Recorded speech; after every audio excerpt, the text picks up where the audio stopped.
एक ऐसे दधीची शबान 74 आंदोलन के सेनानी, राष्ट्रीय स्वयंसेवक संघ के कुशल और संगठनकर्ता साथी, जिन्होंने पूरा जीवन समाज हित के लिए जिया, ऐसे कर्मठ शिक्षक और हम सब लोगों के बड़े भाई, अभिभावक के रूप में भाई स्वर्गीय श्रीनाथ मिश्रा जी, उनकी दूसरी पुण्यतिथि पर हम लोग यहाँ उपस्थित हुए और इस पुण्यतिथि के अवसर पर लोकतंत्र जेपी सेनानी का सम्मान समारोह कार्यक्रम भी आयोजन किया गया था। आप सभी उपस्थित देवियों एवं सज्जनों, साथ ही 74 आंदोलन के हमारे सभी सेनानी साथियों, मंच पर विराजमान हमारे जो पूर्व के वर्तमान विधान परिषद सभापति, वो विशेष बैठक में आग्रह करके वो गए, उनका पहले से ही, और माननीय विधानसभा के अध्यक्ष, उनकी व्यस्तता थी, बैठक में आग्रह करके वो गए हैं। हम उनको भी संबोधित करते हुए, और साथ ही हमारे मंच पर जो विराजमान हैं, ऐसे आप सब लोगों ने देखा श्री हरेंद्र प्रताप जी एमएलसी भी रहे और 74 आंदोलन के सेनानी ने, अखिल भारतीय विद्यार्थी परिषद के पूर्णकालिक कार्यकर्ता भी रहे, भाजपा के संगठन मंत्री भी रहे बिहार के, अनेक दायित्वों से संगठन के कुशल कार्यकर्ता के रूप में आप काम करते रहे और एक स्वतंत्र विचार और चिंतक के नाते लिखने पढ़ने का भी काम आप बराबर करते रहे। ऐसे हमारे प्रिय मित्र श्री हरेंद्र जी मंच पर विराजमान हैं। आप सब लोगों ने उनका सुना, जो पिछड़ा आयोग के अध्यक्ष भी रहे, और यहाँ श्री यादव जी बैठे हुए हैं। काफ़ी इनकी चर्चा बराबर श्रीनाथ भाई करते रहते। आज इन्होंने बड़े ढंग से सारी बातों को रखा है।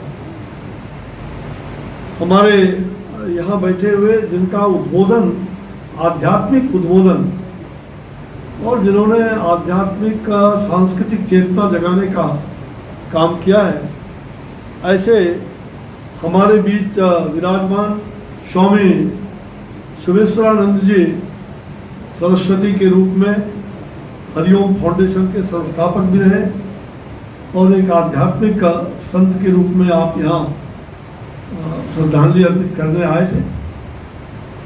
हम देख रहे हैं कि मंच पर नई पीढ़ी के और हमारे माननीय विधायक श्री पवन यादव जी, जो बिहार के विधानसभा के सदस्य हैं, समय अभाव के कारण आप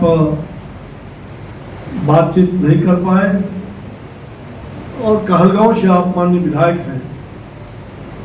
साथ ही हमारे अभिजीत कश्यप, जिन्होंने पूरे मंच को सजाने का काम और इसका संयोजकत्व का जिम्मेवारी लिया और इस कार्यक्रम को बखूबी आपके सामने आप सबको यहाँ बुलाने का काम किया है। मैं देख रहा हूँ कि बहुत सारे लोग जो उनके आत्मीय थे, चाहे संघ में हो चाहे अन्य संगठन में हो, ऐसे सभी लोग आए, ऐसे वरिष्ठ पदाधिकारी भी आए। मैं देख रहा हूँ सचिव Abhimanyu Singh ji, Bihar public service commission के सचिव रहे। अब देखिए ऐसे बहुत सारे लोग, मैं देख रहा हूँ डॉक्टर उषा मिश्रा, ये आयुर्वेद कॉलेज की प्रिंसिपल रही। ऐसे सभी विभूति यहाँ, जो उनसे इतने लोगों को उन्होंने जोड़ के रखा था। यहाँ राष्ट्रीय स्वयंसेवक संघ के हमारे प्रचारक रहे हुए और बहुत ही कहा जाए इनका श्रद्धांजलि हुआ कि नहीं त्यागी जी का। श्री उपेंद्र त्यागी जी बहुत ही उनसे भी जुड़े हुए रहे और मुझसे तो जुड़ा रहे ही, आज भी है। और मुझे यहाँ बैठाने में इनकी भी बड़ी भूमिका रही थी जब मैं सांसद बना था। तो ऐसे श्री उपेंद्र त्यागी जी, और विशेष करके मैं देख रहा हूं कि कैमूर से और बक्सर लोकसभा के विभिन्न जगहों से बड़ी संख्या में लोग आए थे। कुछ तो अभी भी बैठे हैं और कुछ लोग अभी कुछ पूर्व चले भी गए। मुझे लगा कि लगभग आधी संख्या कैमूर क्षेत्र के और बक्सर लोकसभा क्षेत्र के लोग यहाँ आए थे। मुझे बहुत खुशी हुई कि आप सब लोगों ने अपने बाबा को याद किया, श्रीनाथ भाई को याद करने के लिए आप लोग आए थे। यहाँ सरदेव गुप्ता जी देख रहे हैं जो सभी देवों के देव हैं, और हम सब लोग एक्यूप्रेशर के जनक, और इसी विधान परिषद में इन्होंने सेवा भी किया है, डिप्टी सेक्रेटरी भी रह चुके हैं। तो मैं आप सभी भाई और बहनों को बहुत हृदय से आपका अभिनंदन करता हूं। आप सबका नमस्कार करते हुए, क्योंकि काफी समय से कार्यक्रम चल रहा है, तो मैं चाहूंगा कि कुछ ऐसी चीजें, श्रद्धांजलि तो हम अर्पित कर ही रहे हैं, श्रद्धांजलि के साथ साथ जो 74 आंदोलन का ये 50वां समारोह, 50वां वर्ष स्वर्ण जयंती समारोह पूरे देश में मनाया जा रहा। तो हम स्वर्ण जयंती समारोह में अपने बड़े भाई श्रीनाथ मिश्र जी का आज पुण्यतिथि मना रहे हैं।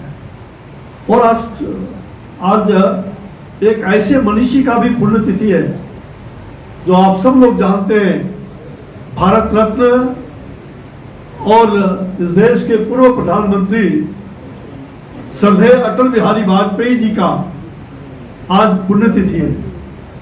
हम सत सत नमन करते हैं ऐसे पुण्यात्माओं को, हम श्रद्धांजलि अर्पित करते हैं ऐसे पुण्यात्माओं के प्रति। भाई और बहनों, कहते हैं बाढ़े पूत पिता के धर्म, पिता के धर्म से पुत्र की अभिवृद्धि होती है, कुल की अभिवृद्धि होती है। और किसान जो होंगे वो भी ये जानते हैं कि किसान का फसल भी जो है, हाँ क्या बताइए, किसान लोग आए क्या बोलते हैं, बाढ़े पूत पिता के धर्म। हाँ, ये बात सबसे बड़ी बात है। तो निश्चित रूप से हम सब लोग यहाँ आए, खेत खलियान के भी कई लोग हैं, खेत खलियान का काम छोड़ करके भी आ जाए। मैं देख रहा हूँ बहुत सारे लोग, पांडित्य लोग हैं। और इस मंच के संचालक का जो श्री गौरव जी अग्रवाल और उसके राज जी है, ये भी अच्छे सुसंस्कृत व्यक्तित्व हैं। तो मैं आप सब लोगों को, अभी गिरजा शंकर पांडे जी ने बहुत अच्छी बात कहा है, गिरजानंद पाठक, सॉरी पांडे बोल गया, गिरजानंद पाठक जहानाबाद ना, बहुत अच्छी बातें कहा है। और हमारे पूर्व के वक्ताओं ने जहां 74 आंदोलन को भी छूने का काम किया है और उससे जोड़ करके बहुत सारी बातें हमारे सभी वक्ताओं ने कुछ न कुछ श्रद्धांजलि के रूप में और अर्पित किया है, वो हमारे लिए मूल्यवान है, उनके हर शब्द। मैं आज सचमुच में कहा जाए, इस सभागार में मैं देख रहा हूं कि उनके जितने भी आत्मीय जन थे, लगभग जो पटना में रहते थे, बहुत सारे लोग आज किसी कारण से नहीं भी आ पाए होंगे, लेकिन वो अपने आप याद करके आए, ये अच्छी बात है। और उनके बच्चों ने जिस प्रकार का कार्यक्रम रखा, अरविंद बहुत ही किस हालत में वो यहाँ रह रहा है, पटना जैसे शहर में संघ का स्वयंसेवक है। उनके 2 पुत्र, एक शिक्षक है, वो भी तृतीय वर्ष शिक्षित है। वो भी शायद अभी आशुतोष आए हैं ना, हाँ आशुतोष, ये भी संघ की जिम्मेवारी लेकर के काम कर रहे हैं दुर्गावती उस क्षेत्र में, कैमूर क्षेत्र में। अरविंद जी और जो बड़े पिता के जो बड़े पुत्र इनके मिश्रा जी के, वो नहीं आ पाए, किसान होने के नाते घर में कोई रहता नहीं है तो उनको रहना पड़ता है। श्री रजनीकांत मिश्र जी, उनके दोनों बेटे यहाँ उपस्थित हैं। जो पौत्र हैं अखिलेश मिश्रा और दूसरा पौत्र छोटू इसको कहते हैं। तो ये बिहार सरकार है, वो दिल्ली सरकार में कार्यरत है। अखिलेश सामाजिक हम सारे लोगों के साथ सहयोगी रहा है भी आज। मैं इन सब लोगों को आशीर्वाद देता हूं कि आपने बाबा के उन तमाम लोगों को एक साथ जोड़ने का काम किया और एक साथ ऋग्वेद के उस श्लोक को संगच्छद्वम संगमदद्वम, यह जो सब साथ चले, सब मिलके चले, सबकी वाणी एक हो, जो ऋग्वेद में हमारे ऋषि मुनियों ने, हमारे जो बुजुर्गों ने जो कहा है, हम आज सब साथ चलने के लिए आए। सबकी वाणी एक हो, सबके विचार एक हो, सब आगे बढ़े, राष्ट्र सेवा के लिए संकल्पित होकर आगे बढ़े। आज ऐसे राष्ट्र के पुरोधा स्वामी जी ने भी अपने गीता के उस श्लोक का वर्णन भी किया है। नैनं छिन्नन्ति शस्त्राणि नैनं दहति पावक। ये शरीर छिन्न विच्छिन्न हो जाता है, लेकिन शरीर भले ये नश्वर हो सकता है, आत्मा अमर है, किंतु शरीर जब तक है, कहते हैं शरीर की उपयोगिता कितनी बड़ी है, हमें शरीर को कितना, इसी शरीर से हम सब कुछ काम करते हैं, अच्छे बुरे सभी काम होते हैं। तो शरीर माध्यम खलु धर्म साधनम, मुझे लग रहा है कि शरीर ही साधना का केंद्र है। और मुझे विश्वास है कि आप सारे लोग यहाँ आए हैं। मैं श्रीनाथ भाई के कई, मेरे पास पता नहीं वर्णन करूं तो काफी घंटों लग सकता है। मैं आज केवल एक आध वाक्य ही उनके बारे में कहूंगा। उनके पास पैसे नहीं रहते थे, लेकिन उनके पास वाणी और शब्द इतने रहते थे कि अच्छे अच्छे लोग उनको समय भी देते थे। और जो जैसा कि सभी वक्ताओं ने कहा, वो अपने लिए कभी नहीं मांगते थे, कभी नहीं। मैंने कि अपने बेटे को नौकरी दे दे, अपने पोते को नौकरी दे दे, या अपने किसी संबंधी को नौकरी दे दे, कभी नहीं मांगा उन्होंने। ठीक कहा हरेंद्र जी ने कि कार्यकर्ताओं की सूची लेके जाते थे। यह कार्यकर्ता कितना उपयोगी हो सकता है, इसका उपयोग करें। संगठन में कई दायित्व दिए, सरकार में कोई प्रतिनिधि के रूप में दायित्व हो तो उनको दायित्व मिलना चाहिए। ऐसी चिंता करने वाला आज बहुत कम लोग बचे।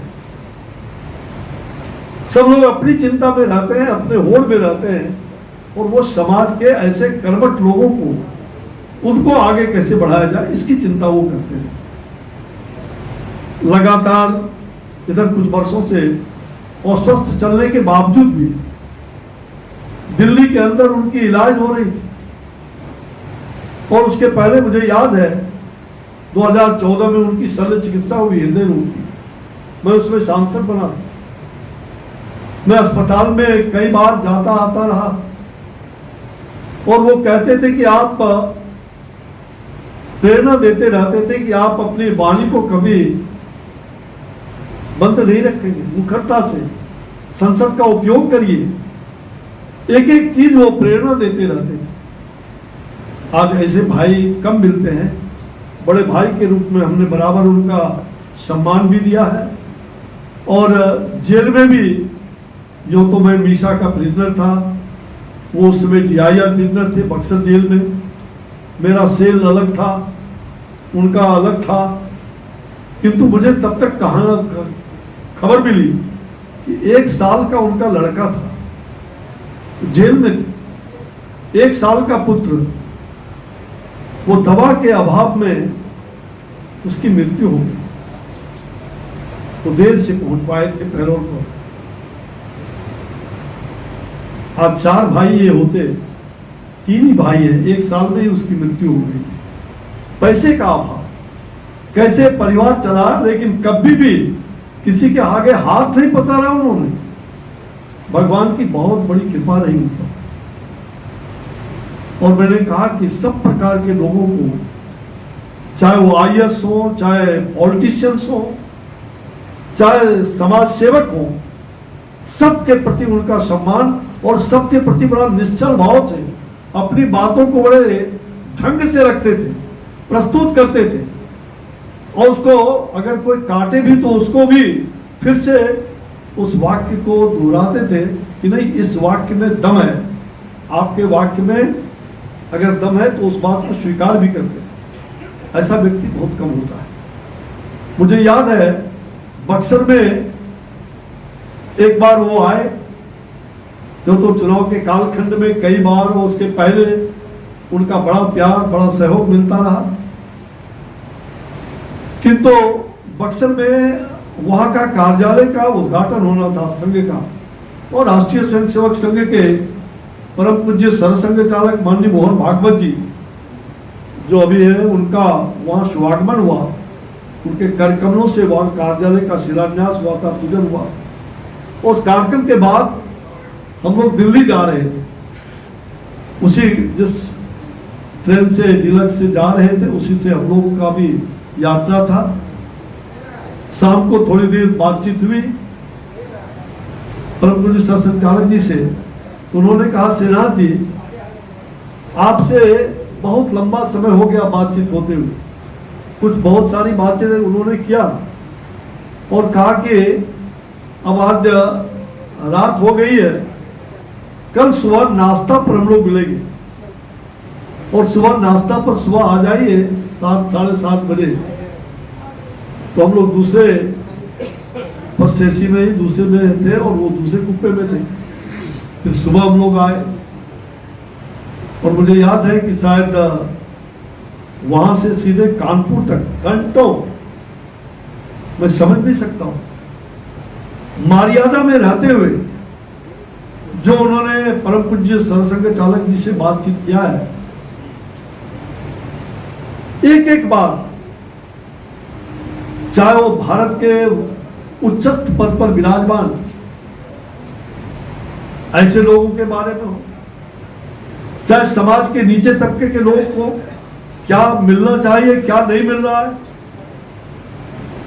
वे दो टूक बात परम पूज्य सरसंघ चालक से मित्रवत बात करने का अगर कोई हिम्मत कर सकता है तो मैंने देखा मर्यादा में रह के, शिष्टाचार में रह करके, और एक एक वाक्य उन्होंने उनको बताया बिहार के बारे में, देश के बारे में, और कई बातों से परम पूज्य सरसंघ चालक जी ने अपनी सहमति भी व्यक्त किया।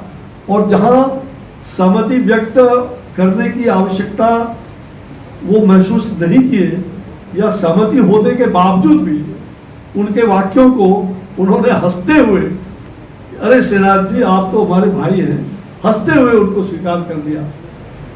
मैंने देखा कि किस प्रकार से बड़े चतुर, बड़े चालाक व्यक्ति और लोगों को मंत्रमुग्ध कर देते थे अपनी वाणी से। तो मैंने वह भी घंटों वार्ता करते हुए देखा है, बातचीत करते हुए।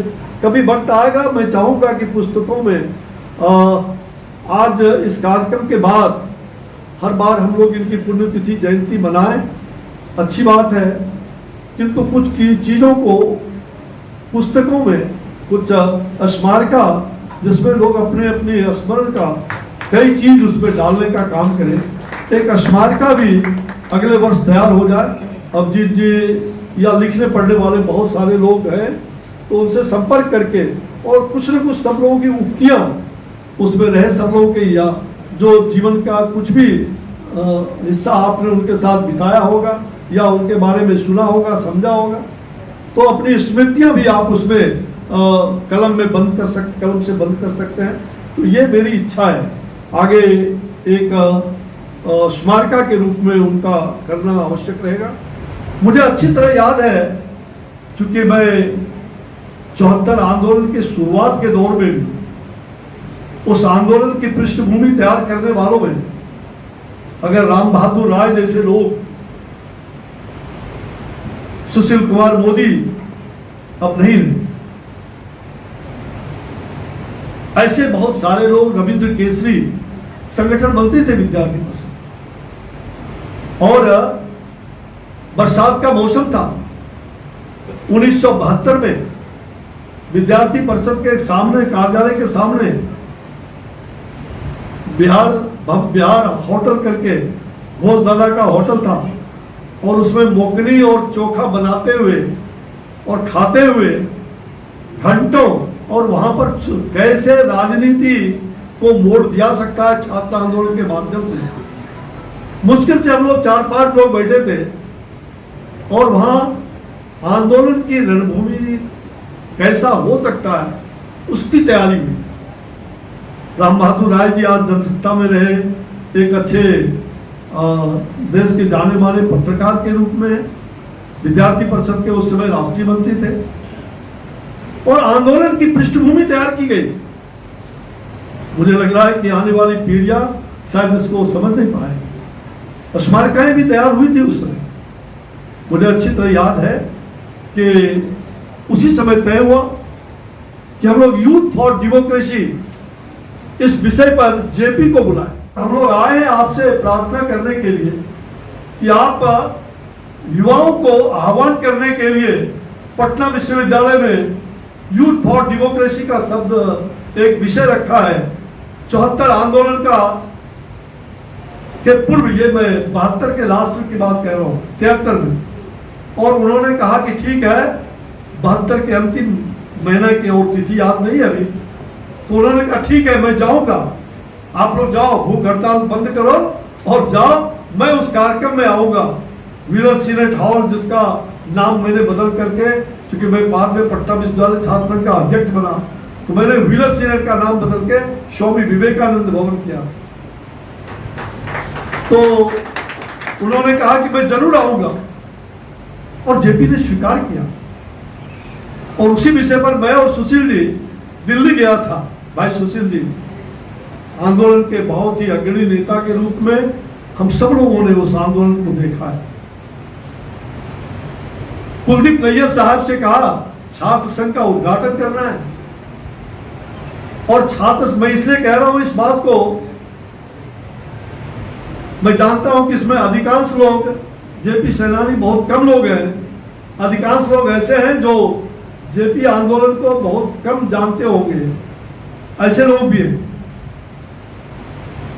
तो उन्होंने कहा कि क्या बात करना है।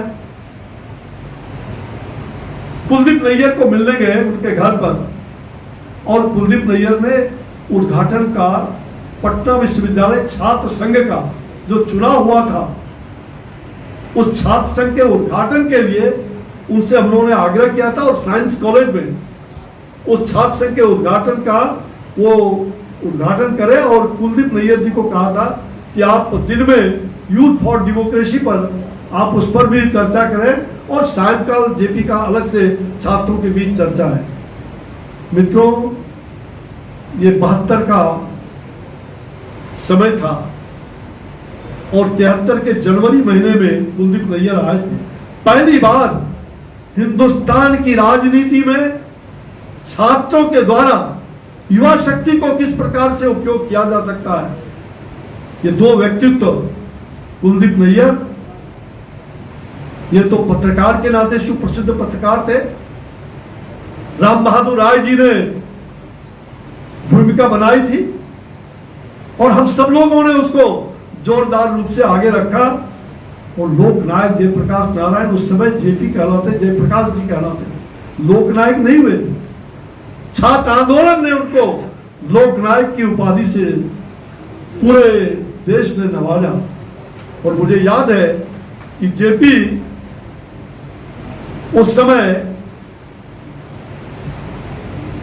सायंकाल में आए, दिन में उद्घाटन हुआ छात्र संघ का, कुलदीप नैयर के भाषण भी हुए साइंस कॉलेज में, और शाम को जो विवेकानंद भवन है, विलर सीनेट हॉल जिसको कहते हैं, पहले कहते थे, अब विवेकानंद भवन है, वहां पर जेपी का पहली बार छात्रों के बीच में, पहली बार पटना विश्वविद्यालय के छात्रों को उन्होंने संबोधित करने का काम किया।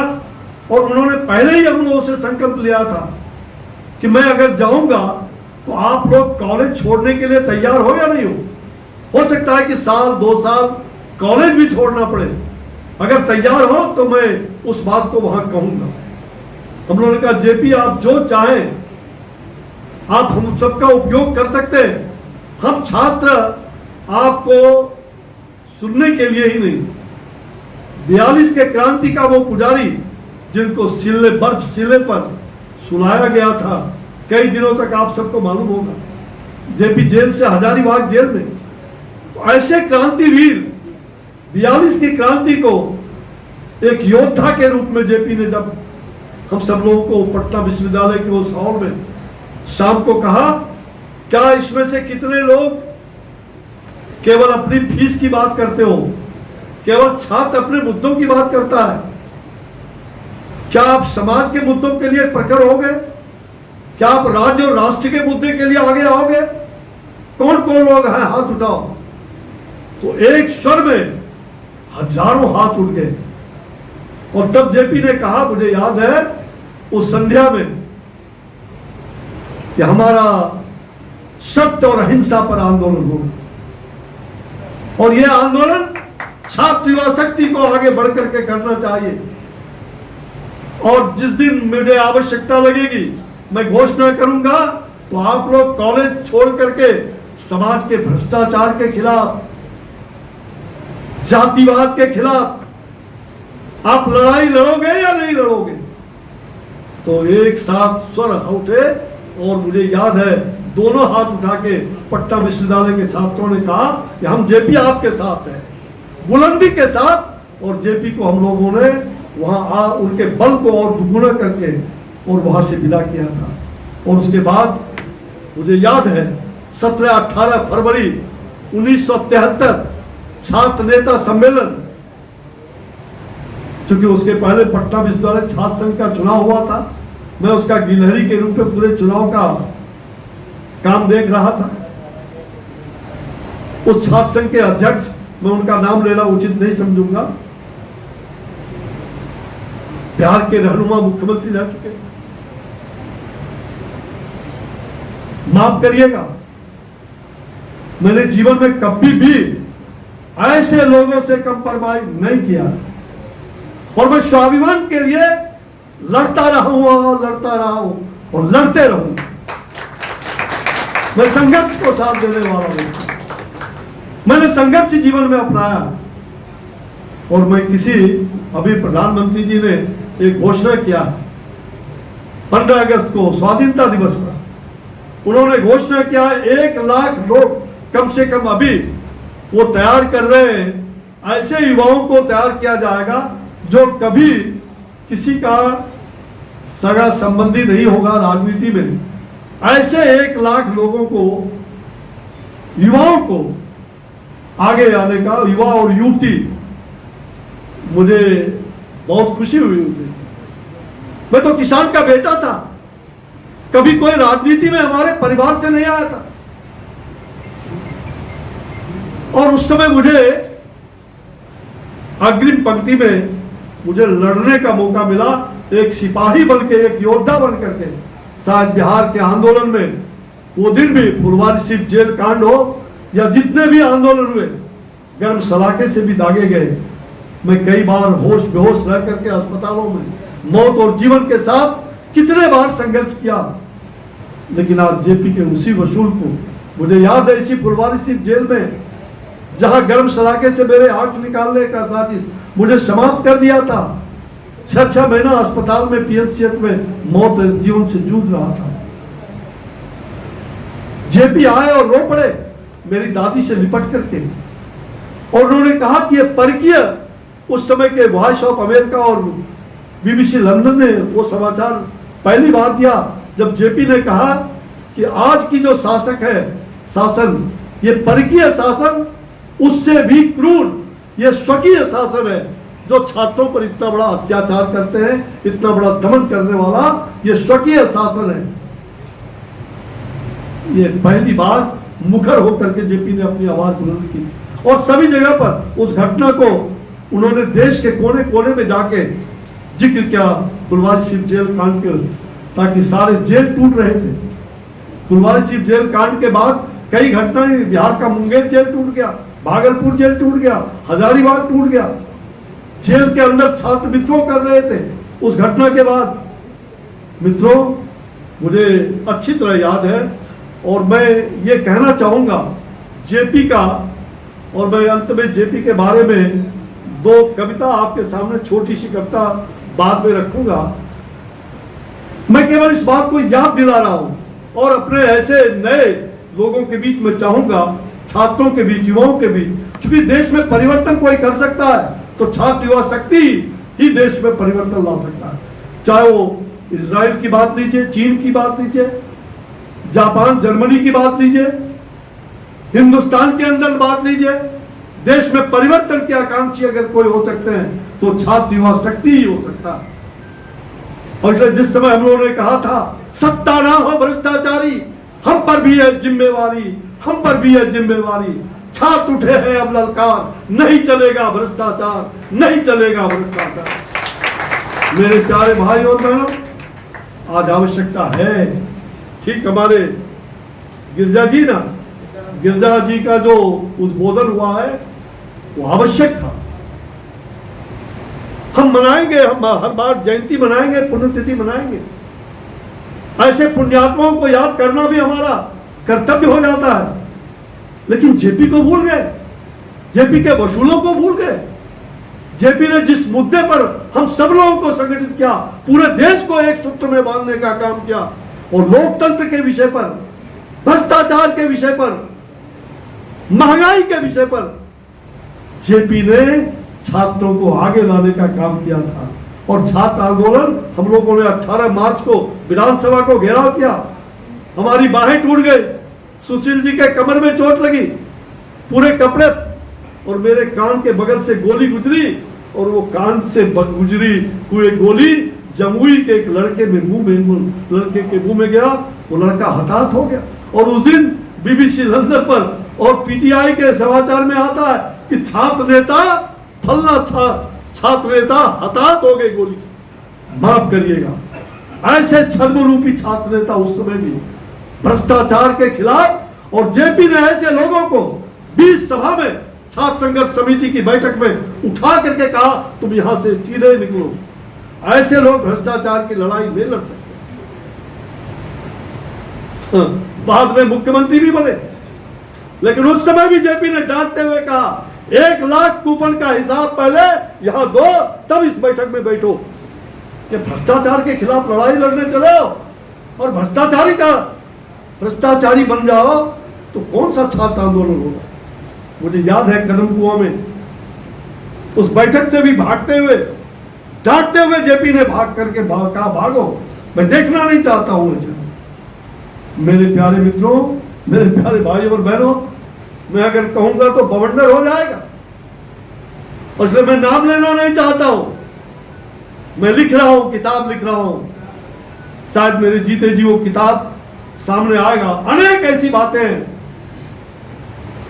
मैं राजनेताओं को चुनौती देना चाहता हूं, अगर हिम्मत होगा उस समय भी बिहार विधानसभा में मैंने जो कहा 12 मिनट का वो स्पीच है, तत्कालीन मुख्यमंत्री के सामने कहा है, और मैं उस स्पीच को, पता नहीं उसको कितना उन्होंने क्या किया नहीं किया मुझे नहीं मालूम, मैं उस स्पीच को किताब के रूप में लाने जा रहा हूं। 74 आंदोलन के मेरे प्रिय साथियों, आज बहुत कम लोग बचे हैं उस आंदोलन के गर्भ के पैदाइश, लेकिन जो लोग भी बचे हैं, 8 अप्रैल को मैं जब जेपी के घर पर गया था, जेपी को एक माला पहनाने वाला कोई नहीं मिला था। मेरे आंखों से आंसू झपक पड़े। 8 अप्रैल अब भी, और जब मैं चुनाव का माहौल था, देश भर में चुनाव का माहौल गर्म था, मैं जेपी के आवास पर गया, पहली बार 12 बजे दिन में मैंने एक माला पहनाया। भूल गया 8 अप्रैल? अरे 8 अप्रैल उस क्रांति का दिन का नाम है जब 18 मार्च 1974 को लाठियां चली, गोलियां चली, हिंसा पर उतारू हो गए थे लोग। कम्युनिस्ट पार्टी के विधायक उस हिंसा में पकड़े गए थे। आग लगाते हुए कांग्रेस और कम्युनिस्ट के लोग छात्र आंदोलन को बदनाम करने की साजिश करते हुए, और हमारे जैसे नियत छात्रों की हाथ टूटी थी, गोलियां लगी थी, हम सब लोगों को जेल के अंदर बाद में बंद कर दिया गया। भूल गए 8 अप्रैल?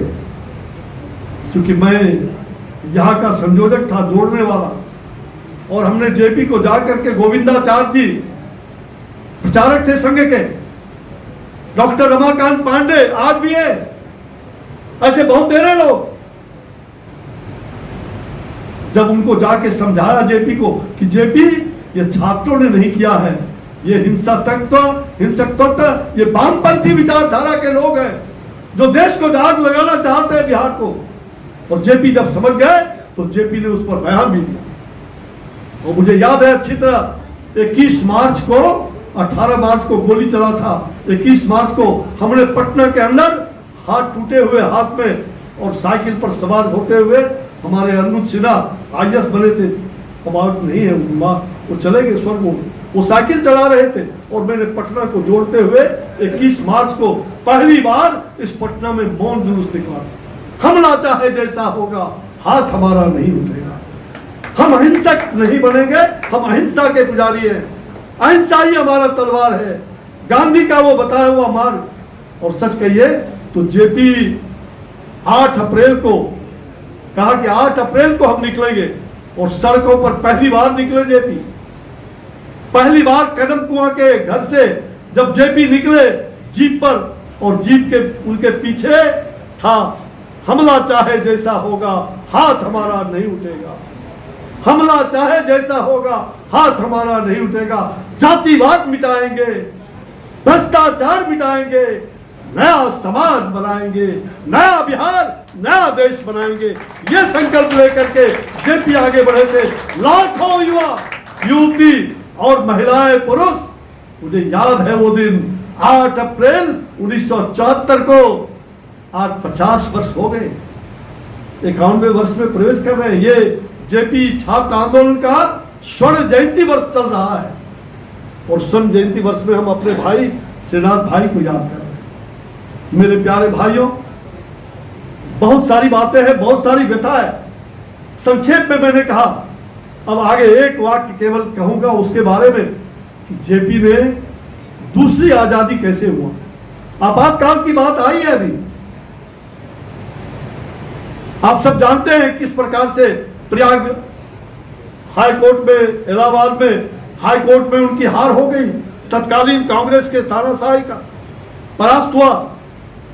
जेपी बीमार चल रहे थे, किडनी के बीमारी से वो ग्रसित थे, और मुझे याद है जेपी कृपलानी से लेकर के कई नेताओं का, और हमारे मित्र अरुण जेटली जी जो मंत्री भी रहे, विद्यार्थी, और कई बार देश के अंदर जेपी को कई जगह से न्योता मिला, और दिल्ली विश्वविद्यालय में छात्र संघ ने पहले बुलाया था, वहां भी अध्यक्ष हुआ, उस कार्यक्रम में भी हम शरीक रहे।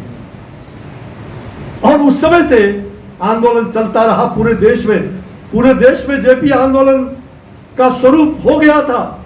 पूरे देश में क्रांति की चिंगारी फूट गई थी, जगह जगह संघर्ष समितियां बनी थी, छात्र युवा संघर्ष समिति, नागरिक संघर्ष समिति। पूरे देश के अंदर उत्तर भारत में आंदोलन का स्वर बहुत ही मुखर हो गया था। और उस समय जेपी ने, मुझे याद है, जेपी ने कहा कि 25 जून को कार्यक्रम रखो दिल्ली में। दिल्ली विश्वविद्यालय छात्र संघ में यह तय किया था जब जेपी सेमिनार में गए थे, और 25 जून को लाखों लोगों की सभा रामलीला मैदान दिल्ली में आयोजित था और उस दिन उसके पहले हाई कोर्ट का निर्णय आ गया था, माफ करना थोड़ा देर बहन बैठ जाओ, बिटिया बैठ जाओ थोड़ा देर, 2-4 मिनट अगर बैठना हो तो बैठ जाओ, डिस्टर्ब हो जाएंगे। कनिष्का है क्या? कनिष्का, अरे ये डेंटल चिकित्सक भी रही है और श्रीनाथ भाई का दांत मजबूत बनाने में इसने बहुत बड़ा योगदान दिया था, इसलिए कनिष्का के नाम से जोरदार तालियां। मैं 2-4 मिनट में बात खत्म करूंगा, प्रयास करूंगा जल्दी इसको समाप्त करें। मैं कहने जा रहा था कि जब जेपी के उस आंदोलन का 25 जून आपातकाल के दिनों में जब जेपी पहली बार उसी रामलीला मैदान में राजनारायण जी चुनाव हारे हुए थे, लेकिन कोर्ट ने वो केस किए थे और कोर्ट ने इंदिरा गांधी को उनको कहा कि आपने कोर्ट बेईमानी किया है और उनके चुनाव को निरस्त कर दिया था। इंदिरा गांधी घबरा गई और उसी दिन जेपी ने अपने अभिभाषण में कहा था, ऐ इंदु खबरदार, इंदु तुम तानाशाह हो गई हो। इंदु, वो इंदिरा गांधी को इंदु कहते थे प्यार से, इंदु तुम तानाशाह हो गई हो। ये देश लोकतंत्र का है, लोकशाही से देश चलेगा, तानाशाही से देश नहीं चल सकता। तुम्हें भारत की जनता गद्दी से उतार करके और लोकशाही को ही स्थापित करेगी। ये 25 जून का वो भाषण आप सुन लीजिए। और उसी दिन रात में 2 बजे रात में ऑन पॉन्ड में बिना कैबिनेट का मीटिंग किए हुए, आज मैं पूछना चाहता हूं हमारे कांग्रेस के मित्रों से, मैं पूछना चाहता हूं जो कांग्रेस के गोद में बैठ गए 74 आंदोलन के हमारे साथी, क्या किया आपने जेपी की आत्मा को रुलाया? मैं पूछना चाहता हूं, जेपी ने उस दिन कांग्रेसियों को कहा था कि आपातकाल लगा करके देश को, और उस दिन आपातकाल नहीं लगी थी लेकिन उनको आभास हो गया था, वो दूरदृष्टि थे और उन्होंने कहा कि ये तानाशाह नहीं चलेगा, तुम हिंदू तानाशाह बन गई हो। और रात में 2 बजे कैबिनेट का बिना मीटिंग किए हुए राष्ट्रपति जी को बाथरूम से आकर के साइन करवा लिया और सुबह छोटी मोटी मीटिंग करके और रात में ही इमरजेंसी डिक्लेयर कर दिया। हमारे जैसे लोगों को जेल के अंदर में लाखों लोग छात्र युवा शक्ति जेलों के अंदर बंद थे। उसके पहले ही बिहार में तो पहले से अभ्यास था, कई लोग, हम हजारों लोग, लाखों लोग जेल में पहले से ही बंद रहे DIR वीसा में। फिर इमरजेंसी में पूरे देश में आपातकाल लगा दिया गया, लोकतंत्र की आवाज को बंद कर दिया गया, लोकवाणी को आवाज को बंद कर दिया गया और मीडिया को पूरी तरह से सेंसर कर दिया गया। काली पोता हुआ सुबह 26 जून का वो समाचार निकाल के देखिए, समाचार पत्र, सारे समाचार पत्रों में काली पोता हुआ समाचार पत्र उस दिन देखने को लोगों को मिला। कहते हैं कि हम लोकतंत्र के विचारक हैं, कहते हैं हम संविधान के ज्ञाता हैं और संविधान की कॉपी दिखाते हो। आज ये विषय आना था, संविधान की प्रति दिखाते हो। ये हमारे विपक्ष के साथी अभी पार्लियामेंट में दिखा रहे थे और मैंने 8 अप्रैल को उस घटना के बाद मैं बिहार के मुख्यमंत्री के यहां भी गया था। मैंने नीतीश जी से कहा, मेरी एक वेदना, आप बिहार के रहनुमा मुख्यमंत्री हैं,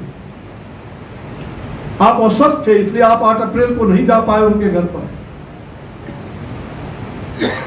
मैं कई विपक्ष के नेताओं से भी उस समय गुजारिश किया, गया भी कुछ नेताओं क्या, हमने कहा 8 अप्रैल भूल गए जेपी को? अरे आप लोग तो माला पहनाने जाते, कोई नहीं गया था उनके घर पर। कहते हो हम जेपी सेनानी, हम जेपी आंदोलन के साथी हैं, बड़े बड़े नेता हो, कोई मुख्यमंत्री, पूर्व मुख्यमंत्री, कितने बड़े बड़े मंत्री, और कोई जेपी को याद नहीं किए। कौन सा गुनाह किया था जेपी ने? गुनाह यही था कि लोकतंत्र की आवाज को उन्होंने अंतिम दम तक बुलंद रखा था, लोकतंत्र की लोक शक्ति को जगाने का काम, और साथ साथ छात्र युवा शक्ति को उन्होंने यह आह्वान किया था। आज मेरा सौभाग्य है, मैं उस समय 21-22 साल का उम्र का था और उस समय जेपी 72वें वर्ष में प्रवेश किए थे और आज मैं 72वें वर्ष में प्रवेश कर चुका हूं। मुझे लगता है कि जेपी की वो संपूर्ण क्रांति जो सप्त क्रांति के रूप में जाना आज वो अधूरा है, उसको पूरा करना आने वाली छात्र युवा शक्तियों को आह्वान करके उनको जोड़ करके मैं आगे बढ़ाने का संकल्प आज लेता हूं। आप सभी संकल्प में साथ देंगे ना? आपका इस संकल्प में साथ है ना? हाथ उठा के बोलिए, संकल्प में साथ है ना? बहुत अच्छा। तो आपातकाल और 74 आंदोलन और जेपी मैंने सारांश में आपको समझ रखा है। मैं केवल जेपी की वो 2 कविता आपके सामने बोलूंगा, उसके बाद आज का कार्यक्रम समाप्त होगा। मैं जानता हूं इतनी बात आप कह सकते हैं। अब ऐसा है, मेरी कृपा अगर